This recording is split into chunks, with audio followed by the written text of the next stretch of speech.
이번 시간에는 새로운 신분 도용 형태를 아시고 대처하는 방법을 알아보도록 하겠습니다. 최근 USA Today 신문 보도에 의하면 요즘 우편 배달물이 많은데 사기꾼 배달원들은 우선 도어벨을 누르고 선물 박스나 바스킷을 집주인에게 전달하는 과정에서 약간의 배달 수수료가 있다고 하면서 크레딧 카드로 결제해 줄 것을 부탁하며 자신들이 준비한 스캐너로 크레딧 카드 번호와 뒷면의 코드 번호를 털어가는 방법을 사용한다고 합니다. 이들 신분 도용 사기꾼들은 선물 박스 안에 비어나 와인이 들어있기 때문에 수령인이 나이 확인을 위해서 크레딧 카드와 드라이버 라이센스를 요청한다고 합니다. 이때 그들이 준비한 스캐너를 통해 목전에서 모든 신분이 해킹당한다는 것입니다. 따라서 절대로 누군가 물건 배달을 이유로 문을 두드리거나 크레딧 카드나 운전면허증과 같은 개인 정보를 요청할 때는 절대 주지 말 것을 당부하고 있습니다. 또한 요즘 온라인을 통해 주문이 쇄도하고 있는데 이메일을 통해서 우편물이 배달되었음을 알리는 통보를 받았을 때도 절대로 이메일을 열어보지 말 것을 Federal Trade Commission이 당부하고 있는 이유는 스캐머들이 심어놓은 악성 코드나 바이러스에 의해 신문이 도용될 충분한 소지가 있다고 판단되기 때문입니다. 따라서 본인이 주문한 물건의 배달 경로를 확인해 보기 위해서는 직접 FedEx나 우체국의 공식 웹사이트를 방문해서 배달 진행 사항, 즉 트래킹 인포메이션을 점검하시고 첨부 파일을 절대로 열어보지 말 것을 꼭 당부하고 있습니다.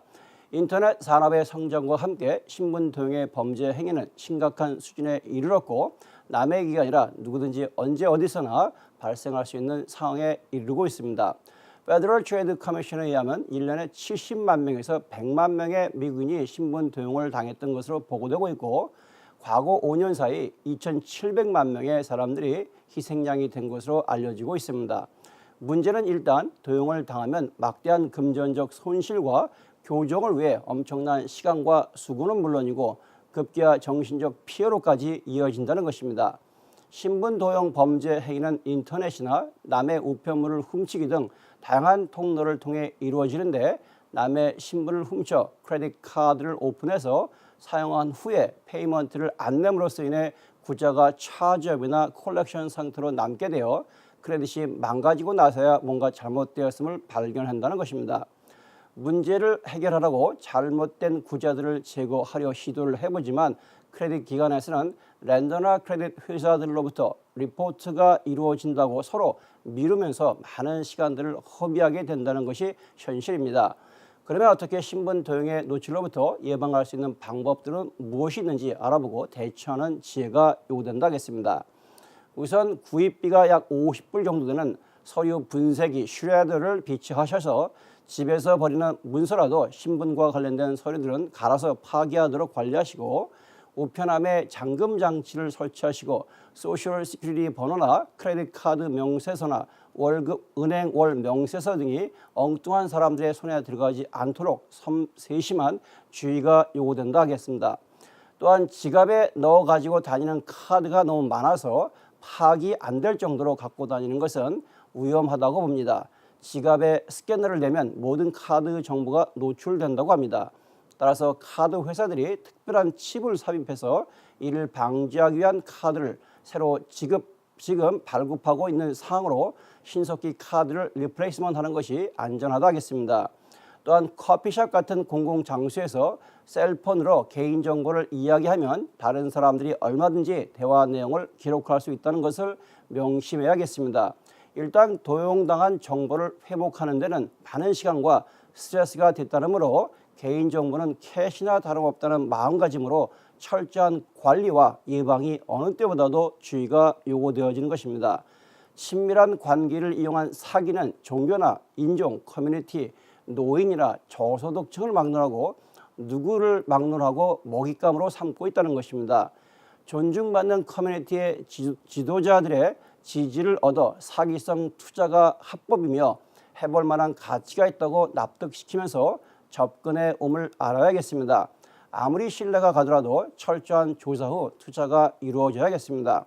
특히 화려한 수식어를 붙여 보장된 이득을 약속한다거나 위험 부담이 전혀 없다는 식의 소리를 듣거나 또 투자 기회를 남에게 알리지 말라고 하거나 서면으로 제시되지 않은 투자는 일단 의심해 보는 게 좋을 것 같습니다. 현재 신분 도용의 범죄 행위는 언제 어디서나 발생할 수 있는 상황에 이르렀으므로 보안이 되어 있는 웹사이트이거나 확인되어지지 않은 사이트를 제외하고는 개인정보나 금융정보를 인터넷에 제공하는 것은 매우 위험하다겠습니다. 특히 파일이 첨부된 이메일을 오픈할 경우 파일이 바이러스가 있을 수 있다는 사실을 꼭 염두에 둬야겠습니다. 또한 개인정보나 금융정보를 요구하는 스팸 이메일이나 팝업 메시지에 절대 응답하지 말기를 바랍니다. 만약 이메일이 은행이나 신용카드사 등 자주 거래하는 회사로부터 온 것처럼 보일 경우 해당 기관에 직접 연락해서 확인하는 것이 바람직합니다. 심지어 함께 일하는 직원이 이메일을 보낸 것처럼 같은 이름을 사용해서 쉽게 클릭을 유도하는 이메일이 있다는 것도 염두에 두시고 발신 이메일을 꼭 확인하고 열어보는 것이 좋을 것 같습니다. 일반적으로 금융기관은 개인정보를 이메일로 요청하지 않는다는 사실에 유념해 두길 바랍니다. 얼마 전 한인 여성분이 급하게 상담 요청을 하며 카운티에서 전화가 와서 모든 개인정보를 전화로 주었다는 것입니다. 너무나도 현재 처한 상황과 비슷해서 카운티에서 자신이 처한 일을 도와주고 있나 싶어서 별 의심 없이 개인정보를 제공했다는 것입니다.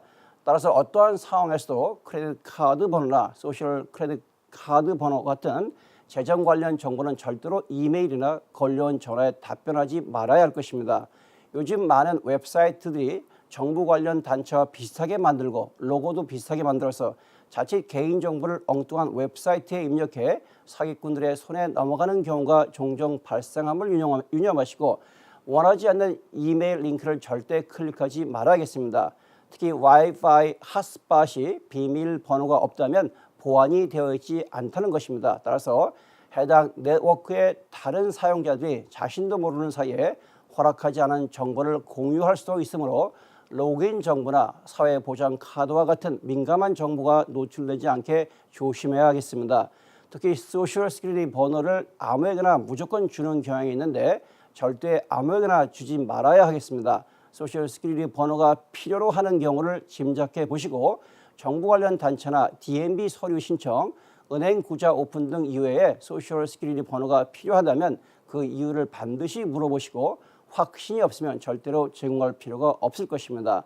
전문가에 의하면 특히 청소년 자녀들이 온라인상에서 아무런 개념 없이 개인정보를 넘겨줌으로써 많은 문제가 자녀들로부터 발생하고 있다는 것으로 알려지고 있습니다. 크레딧을 상담하면서 1년에 한 번씩 크레딧 조회를 해볼 것을 권합니다. 개인이 직접 크레딧을 점검하는 경우에는 크레딧 점수에 아무런 영향을 주지 않으므로 크레딧 상황을 모니터링 해보는 것은 매우 중요하다겠습니다. 만약 이미 크레딧 도용을 당한 경우라면 경찰서를 방문하셔서 잃어버린 카드와 상황을 보고하고 문서화하는 작업이 꼭 필요하고 크레딧 뷰로와 같은 크레딧 회사에 전화하셔서 즉시 크레딧을 클로즈하시고 법률적 도움이 필요하시다면 무료로 조언을 받을 수 있는 기관들이 많이 있다는 것도 염두에 두시고 철저한 관리와 예방이 어느 때보다도 요구된다겠습니다. 감사합니다.